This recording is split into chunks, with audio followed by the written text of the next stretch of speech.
Boa noite a todos. É um prazer enorme estar reunido aqui com vocês no Evangelho da Casa Amiga. Para iniciar o nosso Evangelho, vamos fechando nossos olhos, elevar o nosso pensamento até Deus, pedir para que Ele ilumine as nossas mentes e nossos corações para entendermos os ensinamentos do Cristo.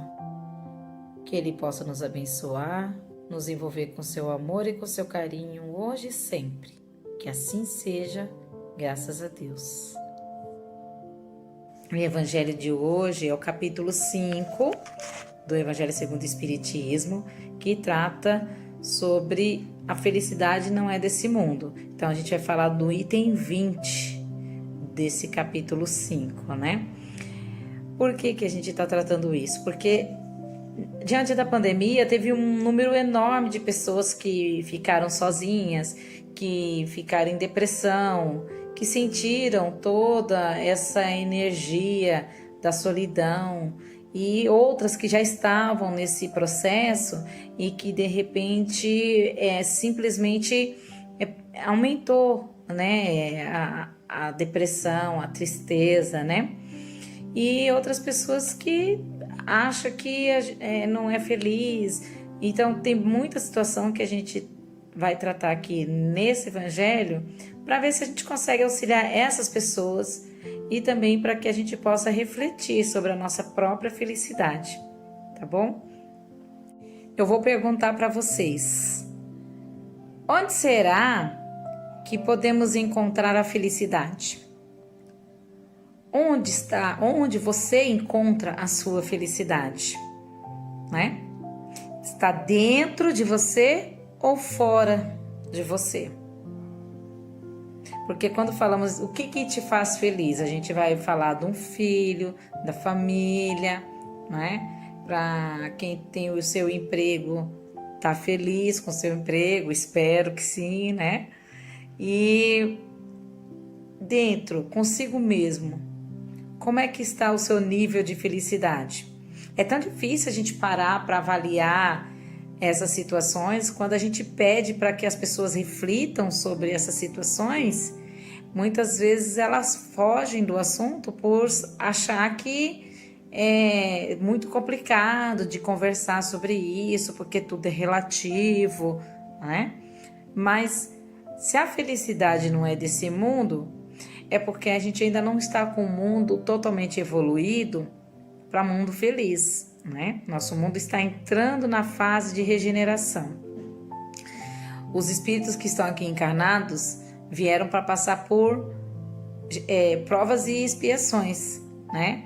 E depois iremos para esse novo estágio da regeneração. A reencarnação, ela é bendita, ela é maravilhosa. Ela nos foi trazida para que a gente pudesse dominar as nossas más tendências, né? E nos auxiliar diante da nossa evolução, né? Alguém aqui pensou que seria fácil reencarnar, né? Às vezes a gente fala assim, mas eu não pedi para nascer. Não, pediu não, implorou. Muitas pessoas imploram pelo reencarne justamente para acertar as faltas, para poder dominar as próprias falhas do passado, para poder resgatar junto a outras pessoas os nossos erros do passado, né? Mas não é fácil. Se perguntar para uma mãe, é fácil ser mãe? Ela não vai falar que é fácil, mas ela vai falar, eu amo ser mãe. Quando a pessoa gosta de ser mãe, ela vai falar, eu amo ser mãe. Quando você vai perguntar para um funcionário se é fácil ele trabalhar na onde ele trabalha, ele vai falar, não é fácil. Não é fácil porque tem um chefe chato, tem um chefe exigente, tem colegas que ficam puxando o tapete, não é? Se você perguntar para o empresário se é fácil para ele ser empresário, ele vai falar, não, eu tenho que pagar imposto, eu tenho que pagar os funcionários, eu tenho que pagar as despesas, comprar matéria-prima. São diversas situações que dependem dele. Então, ele vai falar que é fácil? Não é fácil. Quem tem dificuldade de mobilidade? Se eu for perguntar para uma pessoa cega ou para uma pessoa surda, não é fácil, mas elas se adaptaram para poder viver entre nós.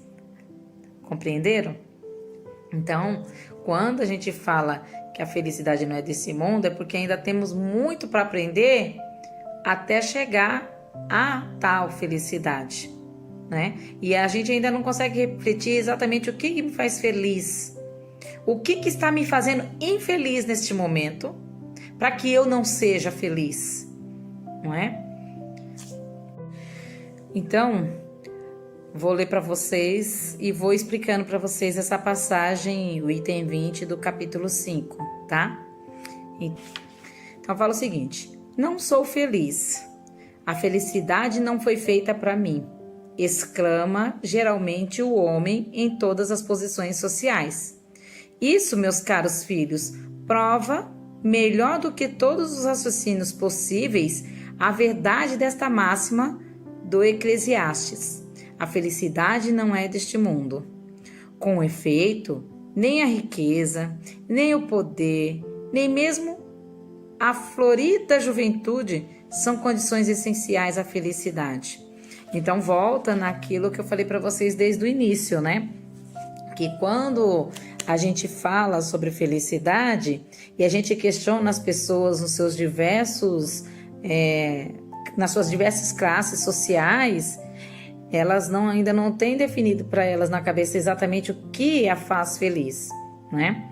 Se for uma mocinha adolescente que está apaixonada pelo namorado, ela só vai ser feliz se o namorado ficar com ela, não terminar o namoro e aquela choradeira inteira que a gente já conhece.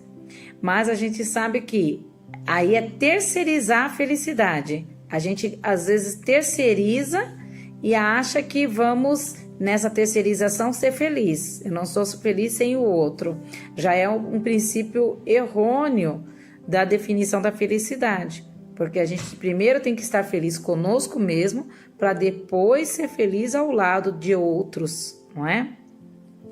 Então aqui continua.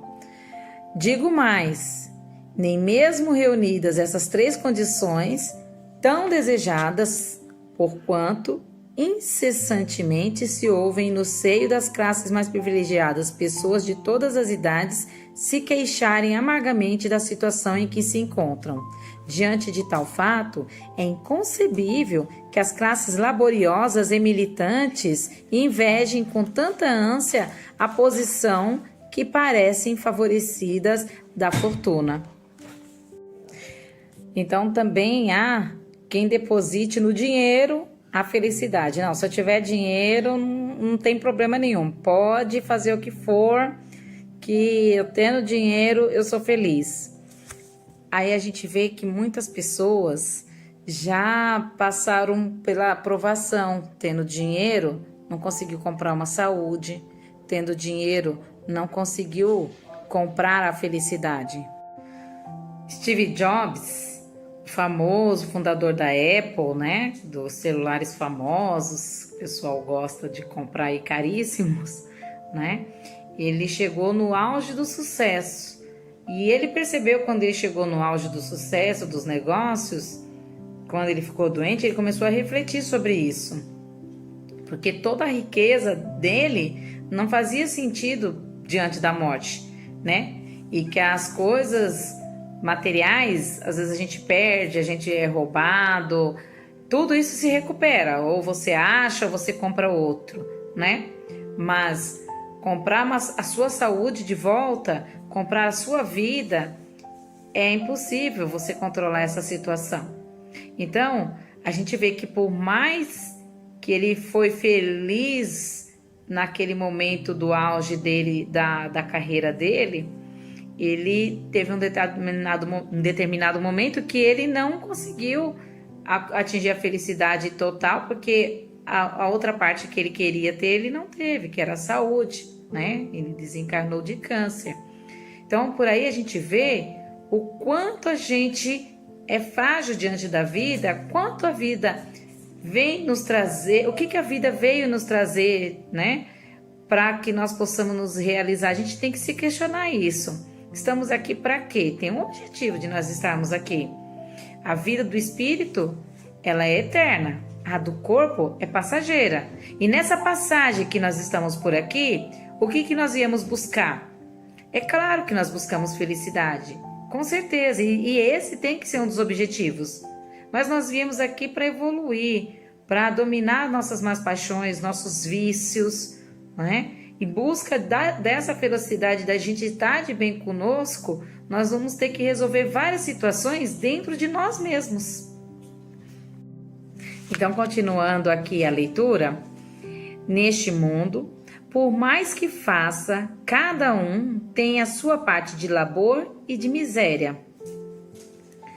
Sua cota de sofrimento e decepções, donde facilmente se chega à conclusão de que a Terra é um lugar de provas e expiações. Então, quem é que nunca passou por uma prova? Essa aprovação coletiva que todo mundo está passando com essa pandemia, ela veio ensinar o que para nós, né? O quão devemos dar valor à vida, o quão devemos viver a vida, o quanto devemos valorizar a família, porque hoje estamos com eles e depois haverá a separação física. E diante dessa separação física, o que mais dói são as desavenças, são aquilo que nós deixamos de fazer, aquilo que nós deixamos de falar. E isso muitas vezes causa infelicidade naquele que ficou e naquele que se foi, porque não tiveram oportunidade de pedir perdão, não tiveram oportunidade de falar exatamente o que estava em seu coração. Então fica aquela tristeza por não ter tido a oportunidade, fica aquele arrependimento, os por que eu não fiz isso, por que eu não tive coragem. Tudo isso faz com que nós reflitamos como nós devemos mudar certas pressões que nós temos dentro de nós, certos sentimentos que nós temos dentro de nós.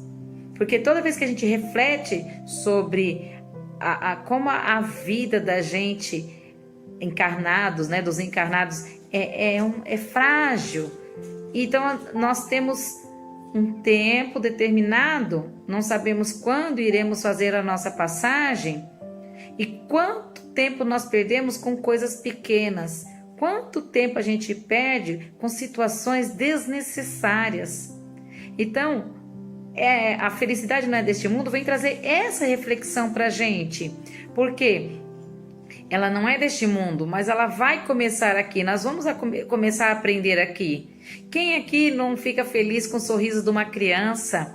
Quem aqui não fica feliz quando vai auxiliar uma pessoa em situação de rua? Quem aqui não fica feliz com um abraço forte de um amigo?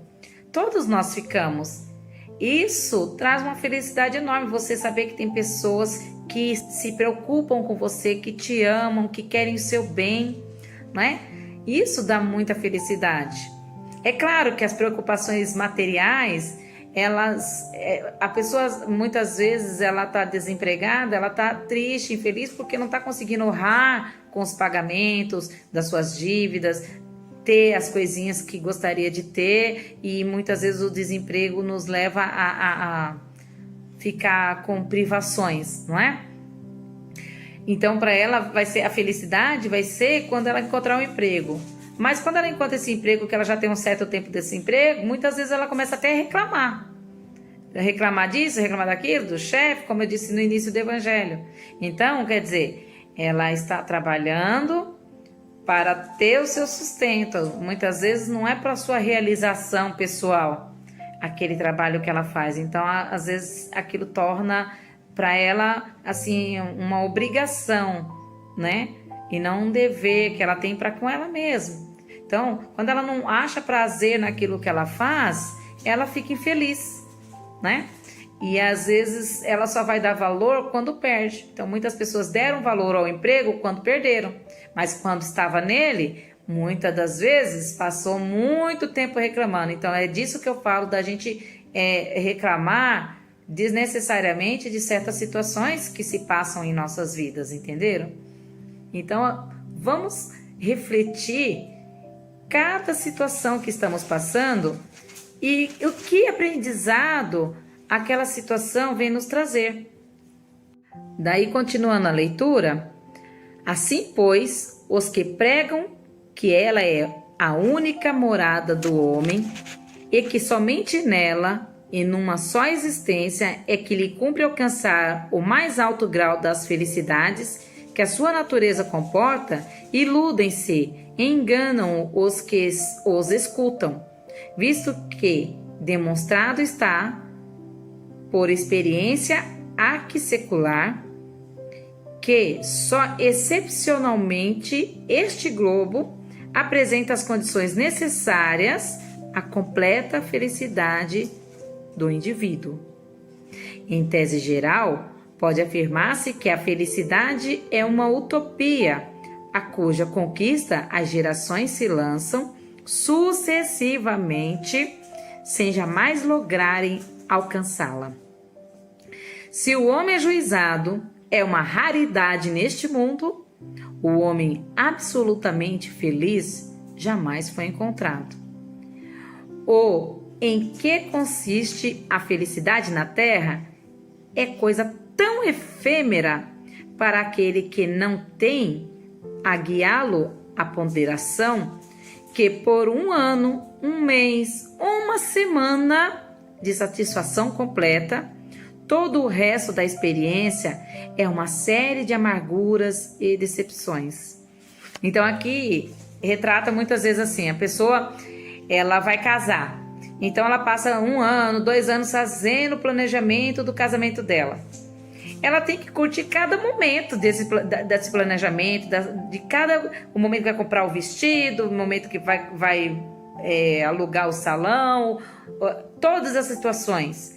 Porque assim, o grande momento que ela aspira, que ela fala, eu vou ser feliz naquele momento, vai chegar, vai acontecer e depois vai passar. Aquela felicidade daquele momento vai durar um dia, um mês, anos, mas aí ela vai aspirar outras coisas para completarem a felicidade dela.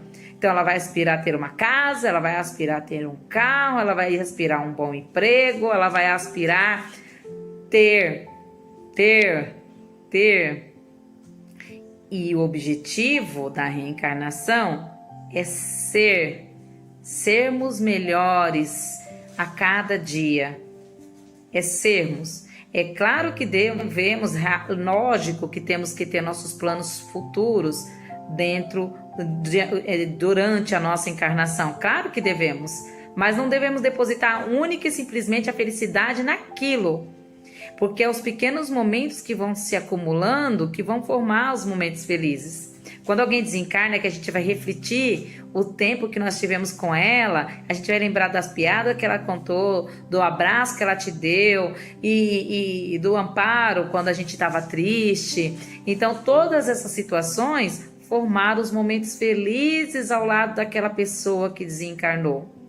E por isso que muitas vezes elas nos fazem a falta, porque a gente lamenta a partida delas, por causa da presença que elas faziam em nossas vidas, a importante presença daquelas pessoas, não é? Então, quando a gente vai refletir, a gente não vai lembrar das mancadas pequenas que ela deu com a gente, ou dos tropeços, a gente vai lembrar só dos momentos bons que vivemos com ela. Daí ele continua aqui dizendo: notai, meus caros filhos, que falo dos venturosos da terra, dos que são invejados pela multidão. Consequentemente, se a morada terrena são peculiares, as provas e expiações, forçoso se admita que augures moradas a mais favorecidas, onde o espírito, conquanto aprisionado ainda numa carne material, possui em toda a plenitude os gozos inerentes à vida humana. Tal a razão porque Deus semeou no vosso turbilhão esses belos planetas superiores, para os quais os vossos esforços e as vossas tendências vos farão gravitar um dia, quando vos achardes suficientemente purificados e aperfeiçoados. Aqui vem a promessa de que a nossa evolução não será inútil. A gente não vai evoluir e ficar parado no tempo. Nós temos orbes evoluídos para alcançar, mas para a gente ir a esses lugares, precisamos ter a evolução necessária, as quais a gente busca aqui na Terra. Também que a gente também tem que buscar acabar com os nossos defeitos, as nossas desavenças. A gente sabe onde que o nosso calo pega mais, onde que aperta mais o nosso calo. Por quê? Porque a gente sabe quais são os nossos defeitos. Às vezes a gente não quer admitir ou muitas vezes não quer trabalhar nisso. Mas quando a gente começa a perceber os nossos defeitos e a buscar mudar, a gente começa a ficar feliz conosco mesmo. E aqui continua. Todavia, não deduzais das minhas palavras que a terra seja destinada para sempre a ser uma penitenciária. Não. Certamente, dos progressos já realizados, podeis facilmente deduzir os progressos futuros e dos melhoramentos sociais conseguidos, novos e mais fecundos melhoramentos. Essa a tarefa mais imensa, cuja execução cabe à nova doutrina que os espíritos vos revelaram. Então, a doutrina espírita trouxe para nós um mundo como ele era, o mundo como ele está, e ela anuncia como o mundo ficará. E que tudo isso depende de todos nós juntos. É uma ação coletiva, né? Veio a pandemia e coletivamente um tinha que colaborar com o outro. Muitos não colaboraram e muitos fizeram com que a situação se prolongasse mais do que seria necessário. Por quê? Pela teimosia, pela falta de respeito, por todas aquelas qualidades que a pessoa não tem. Pela própria história, nós vemos que o nosso mundo evoluiu em 100 anos o que ele não evoluiu em 1000. A tecnologia está aqui para nos mostrar como foi essa evolução, né? Mas o mundo evoluiu e nós, como está a nossa evolução? Porque a busca da felicidade está exatamente nessa evolução que nós temos que buscar. Porque é os momentos pequenos, felizes, que vão graduando o nosso espírito. Porque a gente vai praticando coisas que vão fazer a gente feliz, né? A partir da caridade, a partir da ajuda ao próximo, trabalhos voluntários, a partir do momento que você começa a amar a sua família, aqueles que estão perto de você, e aí depois você começa a levar esse amor, externar esse amor para o mundo. É fácil? Ninguém disse que era fácil, mas não é impossível. Daí ele termina dizendo o seguinte: assim, pois, meus queridos filhos, que uma santa emulação vos anime e que cada um de vós se despoje do homem velho. Deveis todos consagrar-vos à propagação desse espiritismo que já deu começo à vossa própria regeneração. Corre-vos e o dever de fazer que os vossos irmãos participem dos raios da sagrada luz. Mãos, portanto, à obra, meus muito queridos filhos, que nessa reunião solene todos os vossos corações aspirem esse grandioso objetivo de preparar para as gerações por vindouras um mundo onde já não seja vã a palavra felicidade. E é com essa leitura que eu termino o Evangelho de hoje, agradecendo a todos pela atenção, agradecendo a Deus pela oportunidade de estar aqui reunido com vocês, dizer a todos que estou morrendo de saudade, mas que fiquem em casa, porque enquanto a gente não solucionar essa questão da pandemia, nós devemos preservar aqueles que tanto amamos, porque é isso que nos fazem felizes. Preservar a família, preservar os amigos, né? Buscar a felicidade é estar próximo às pessoas que a gente ama. E para a gente estar próximo às pessoas que a gente ama, a gente tem que respeitar certas situações. Reflitam sobre isso, reflita o que te faz feliz. Sempre pensa no que te faz feliz. Quando você ficar triste e querer fazer alguma besteira, pensa, quem vai ficar infeliz com o que eu fizer? Porque muitas pessoas nos amam e às vezes a gente só foca naquele que é o problema. A gente não foca naquilo que nos faz feliz. Tudo bem? Que Jesus abençoe todos. Até a próxima, se Deus quiser. Tchau. Então, para encerrar o Evangelho, vamos agradecer a Deus imensamente pela nossa vida, por tudo aquilo que somos, por tudo aquilo que temos, por tudo aquilo que almejamos. Que Deus ilumine nossos caminhos e proteja a nossa família, nossos amigos, que possa nos abençoar hoje e sempre. Que assim seja, graças a Deus.